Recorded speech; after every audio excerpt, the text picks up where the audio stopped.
how is this engagement of being the team director going so far for the team? Yeah, look, it's going really, really well, Sawera, and I need to get out there exactly what the role is. So I've set up the whole international cricket support staff structure. They all report into me. We plan, strategize. I'm busy just putting together all the last little bits of strategy in terms of the Sri Lankan players, venues, etc. And the players do the coaches then go out and do the day-to-day coaching. However, come the start of the World Cup, I'll be full-time with Pakistan. So I then move into the Pakistan role for 6 months full-time, live in Pakistan and am incorporated back in that way. So it's a role that works. It's done a lot by other international cricket teams. We see the likes of Rob Key, we see the likes of Ben Oliver at Australia. So it's a role that works, and one that I think is really needed, because it takes away from the pressures of the day-to-day running of the team, which the coaches do and the coaching staff do, but it allows me a helicopter vision of our whole structure in terms of strategy, in terms of selection, and in terms of structure. So it's working really well at the moment. And you know that you've been here before. You know all these players really well. You have seen these players from being a rookie to being a star right in front of you. Mickey, does it make it, is it easy, or does it make it tough to make them understand your philosophy now? Because you have been connected to these players. You have seen Babar Azam grow the way Babar Azam has grown to being the captain of Team Pakistan. Is it easy or difficult? No, it's very easy, Sawera, because I've been in touch with these players right from the time that I left Pakistan. I've watched every game. I've been involved in their careers going forward. Even though I wasn't coached, I still had a lot of communication with these players. And if these players weren't involved, if I didn't have a massive interest like I have and passion for Pakistan cricket, and particularly this group of young players who have now become world-class players, then I wouldn't have taken the job. But I've taken the job because I totally believe in these young players. Yeah. I believe that giving them structure, giving them security, giving them peace of mind, helping them still develop their games even further is something that really excites me. And I know that with this core group of players, well, they're not so young anymore, but they're still very, very talented. Yeah. Pakistan cricket needs to achieve more than it has over the last little bit. Pakistan cricket needs to be winning World Cups. We go to Sri Lanka now, where we start the next phase of the World Test Championship. Pakistan cricket need to be playing in the final of that World Test Championship in 2 years' time. We have the talent.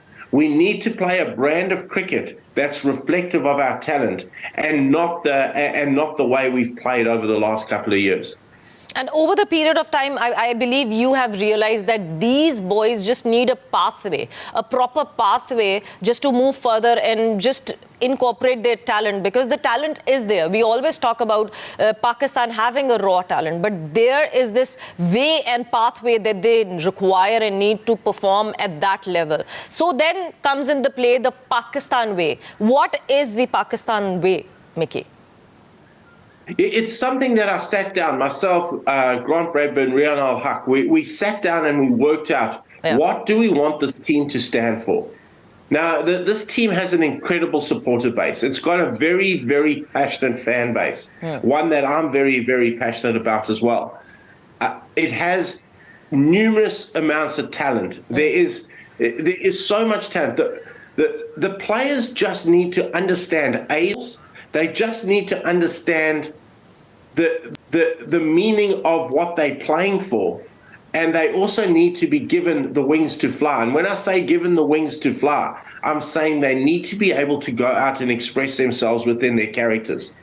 World cricket has changed. Yes. And Pakistan over the last couple of years hadn't changed with the times.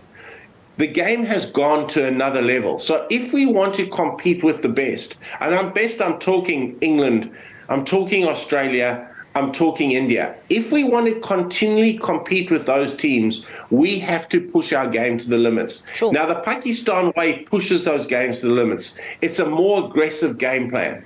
It's a more aggressive style. But with that more aggressive style comes a sense of security for the players. It also is very clear in terms of the role definition of the players. And it also is a philosophy that we want to be inculcated all the way down through our Pakistan Shaheen program and into our under-19 program. Yeah. So that the players that are in those groups know exactly what the Pakistan way stands for, but they also know what the structure is, and they also know their pathway into becoming the player that they want to be. So it's a very, very good document. It's one that I've presented to the players. It's one I've presented to the staff, and it's one that we are continually working towards.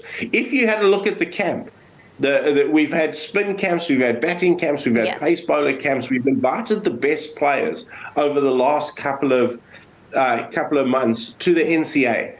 We've sold them this program, and Grant Bradburn, his coaching staff, and Rian Al-Haq have done a wonderful job selling this philosophy to these players.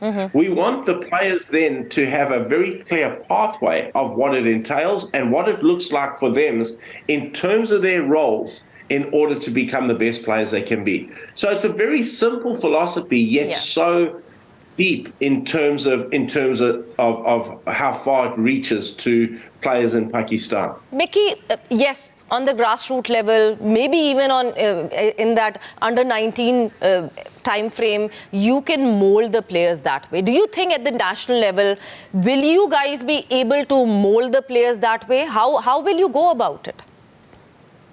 Yeah, it's very easy. We can mold the players, and I'll tell you why we can, Sawera, is because they've got the talent, because they're good enough.